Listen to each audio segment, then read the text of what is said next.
English learners. Welcome to the English Podcast Arena.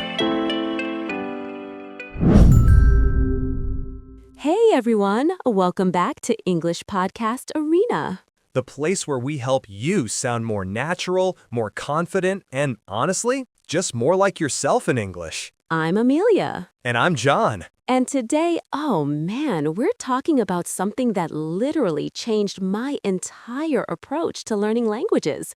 I'm so excited about this one. Wait, are you talking about what I think you're talking about? Active listening, baby. Yes. Okay, this is going to be good.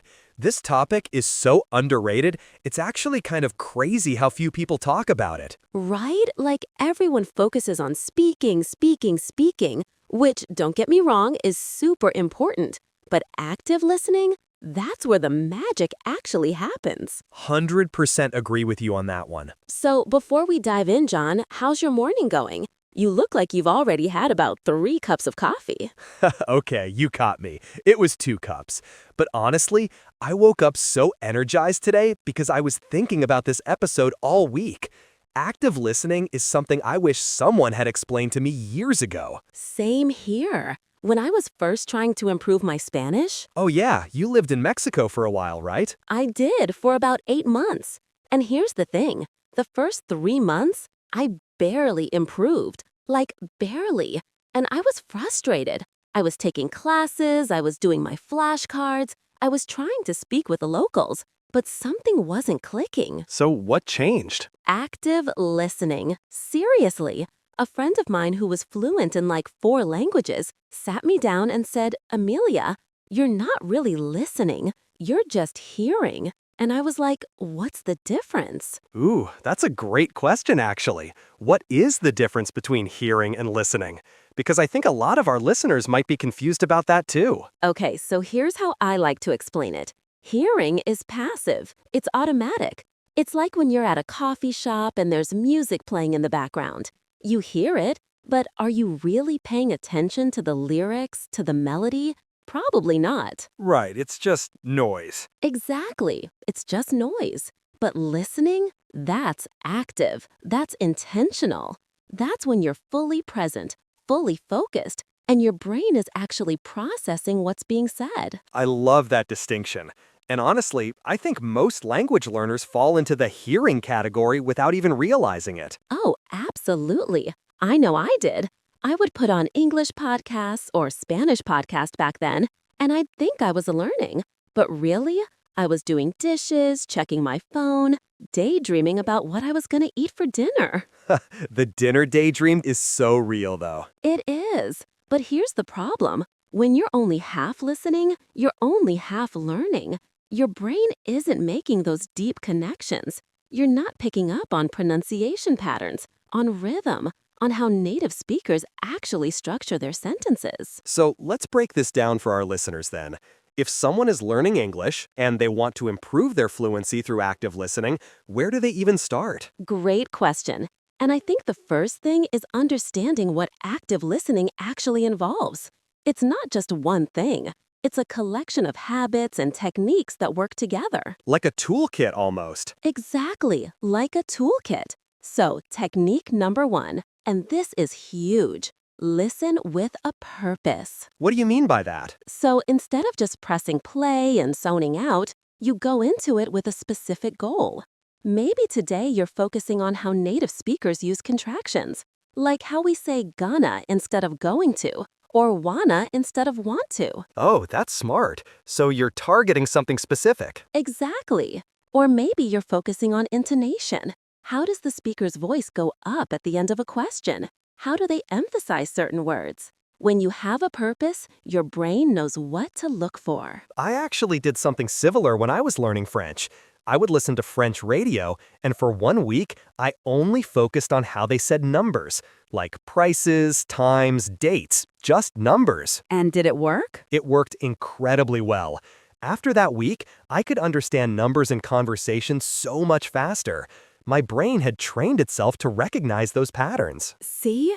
That's the power of focused, active listening. Your brain is like a muscle. You have to train it intentionally. Okay, so that's technique number 1. Listen with a purpose. What's next?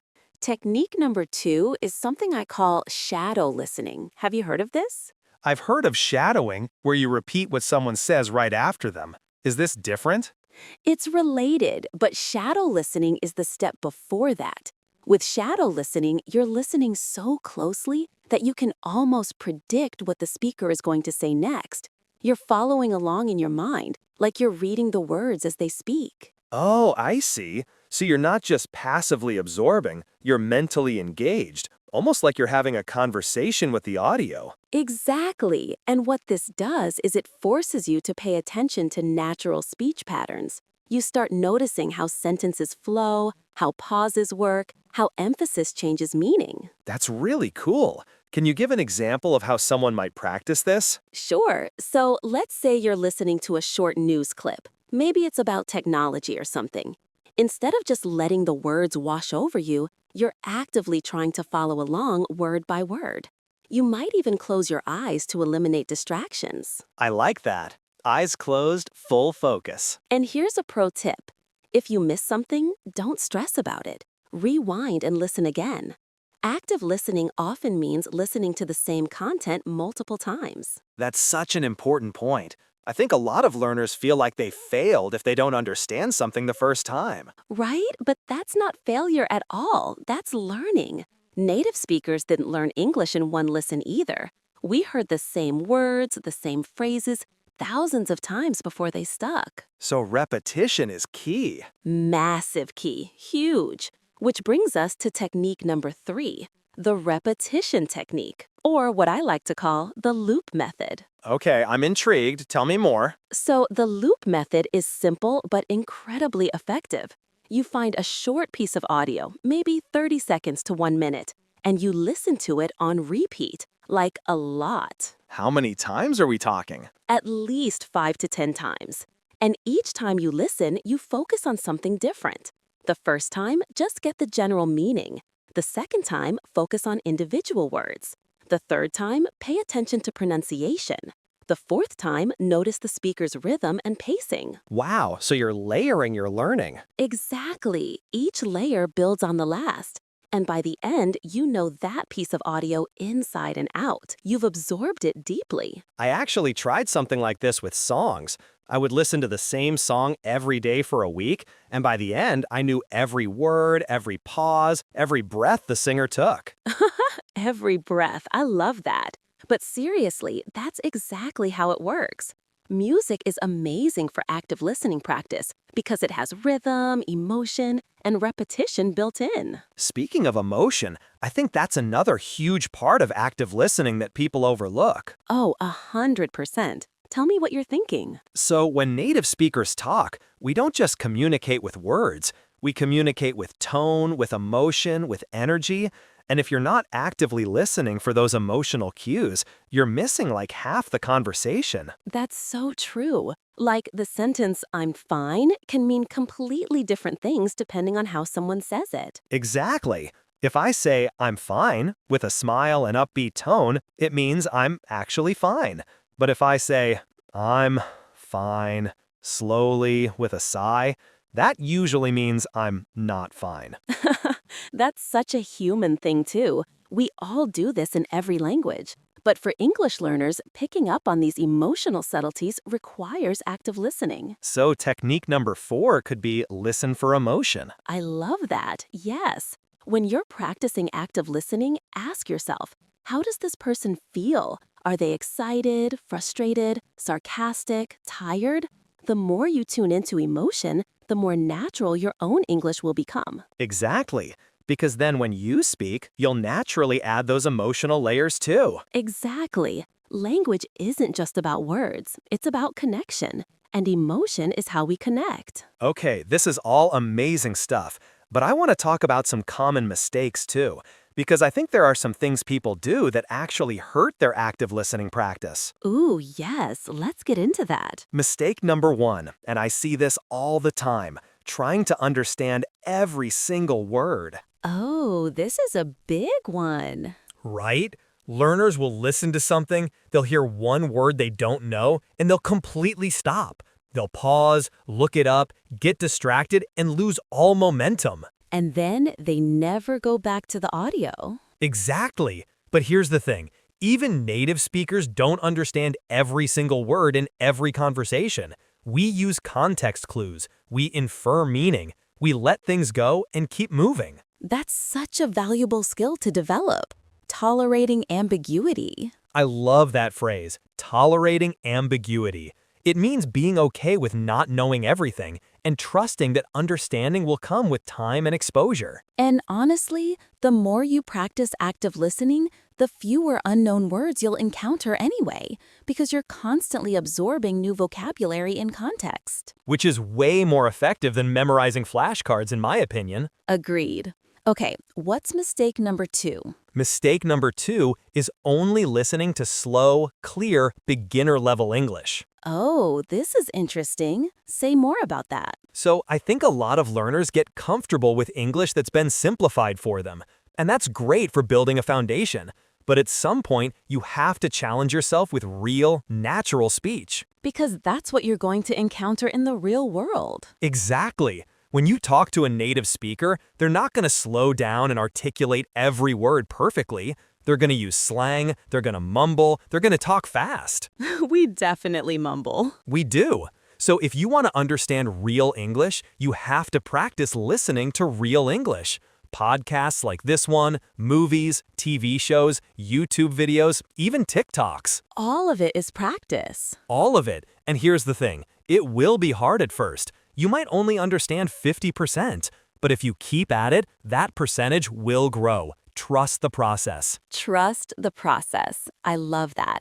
Okay, what else? Mistake number 3 is listening without engaging. What do you mean by that? So some people think that if they just have English playing in the background all day, they'll magically become fluent. But that's passive listening, not active listening. Right, we talked about this earlier. There's a difference between hearing and listening. Exactly. If you're not engaged, if your brain isn't working, you're not really learning. It's like going to the gym and just standing there. You're not going to get stronger. That's a great analogy. You have to actually do the workout. You have to do the workout. Active listening is the workout for your ears and your brain. Okay, so we've covered techniques, we've covered mistakes. Let's talk about some practical tips for our listeners. Like, what should they do today to start practicing active listening? Love it. Let's make this actionable. Okay, tip number 1. Choose content you actually enjoy. Yes, this is so important. If you're bored by what you're listening to, you're not going to pay attention.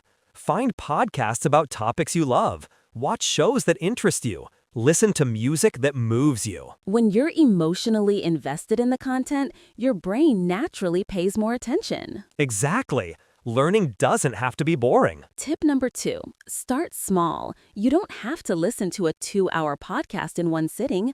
Start with 5 minutes of focused, active listening, then gradually increase. Quality over quantity. Always. 5 minutes of deep listening beats an hour of background noise. Tip number 3, take notes while you listen. Ooh, yes. This forces you to engage actively because you're processing what you hear and translating it into written form. You can write down new vocabulary, interesting phrases, or even questions you have. Then go back and review later. Tip number 4, listen and speak. After you've listened to something, try to summarize what you heard out loud. This connects your listening skills to your speaking skills. That's such a powerful technique. It's like completing a circle. Exactly. Input and output working together. And tip number 5, be patient with yourself. So important. Active listening is a skill. Like any skill, it takes time to develop. You're not going to be perfect overnight, but every time you practice, you're getting a little bit better. Progress, not perfection. Progress, not perfection. That should be every language learner's motto. I love that. Okay, so let's wrap this up. John, what's your big takeaway from today's conversation? My big takeaway is that listening isn't passive. It's an active, intentional skill that you have to develop on purpose. And when you do, it transforms your fluency. Yes, and for me, I'd say the biggest takeaway is that active listening is about quality over quantity. 5 minutes of focused, intentional listening can teach you more than hours of background noise. So, to everyone listening right now, see what I did there? Nice.